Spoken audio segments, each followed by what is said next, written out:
গত বছরের চেয়ে এবার ঈদযাত্রা বেশি স্বস্তিদায়ক হবে বলে দাবি করেছেন ঢাকা মহানগর পুলিশ কমিশনার মোহাম্মদ সরওয়ার। বুধবার মহাখালী বাস টার্মিনাল পরিবহন মালিক শ্রমিকদের সাথে বৈঠকের পর তিনি আরও বলেন, এবার মহাসড়কে লক্কর ঝক্কর বাস নামতে দেওয়া হবে না। অন্যদিকে শ্রমিকদের দাবি, ঈদের সময় প্রতি বাসে অন্তত 100 লিটার তেল দিতে হবে। বিস্তারিত জানাচ্ছেন নাদিয়া শারমিন। ঈদযাত্রার প্রস্তুতি ও চাঁদাবাজি রোধে মহাখালী বাস টার্মিনালে মালিক ও শ্রমিকদের সাথে বৈঠক করেছে ঢাকা মহানগর পুলিশ। বৈঠকে মালিক ও শ্রমিকরা যানজট ও তেল সংকট নিয়ে তাদের আশঙ্কার কথা জানান। যদি পর্যাপ্ত তেল দেওয়া না হয়, এই 10 লিটার বা 12 লিটার তেল দিয়ে কোনো গাড়ি টার্মিনাল ছেড়ে যেতে পারবে না।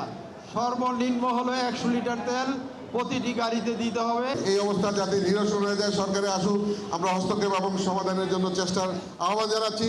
নইলে ঈদের সময় যদি আমাদের তেলের পাম্পে অনেক দীর্ঘ লাইন হয়, এদিকে যদি যাত্রী বেশি থাকে, আমরা কিন্তু সেটাকে ব্যাকআপ করে আমাদের জন্য কষ্ট হবে। শুধু পুলিশ থাকলে হবে না, পুলিশের পাশাপাশি সেনাবাহিনী থাকলেও রাস্তাঘাটগুলো ক্লিয়ার থাকবে, গাড়ি ঠিক মতো নামবে, যাত্রী নিয়ে যেতে পারবে।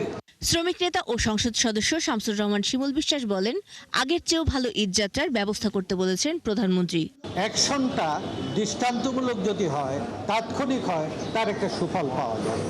আমরা এই যে মনিটরিং একটা পর্যবেক্ষণ কমিটি হচ্ছে, বাংলাদেশের রোড ট্রান্সপোর্টে বিরাজমান সকল অনিয়ম আমরা বন্ধ করার জন্যে আমরা নীতিগতভাবে একমত হয়েছি।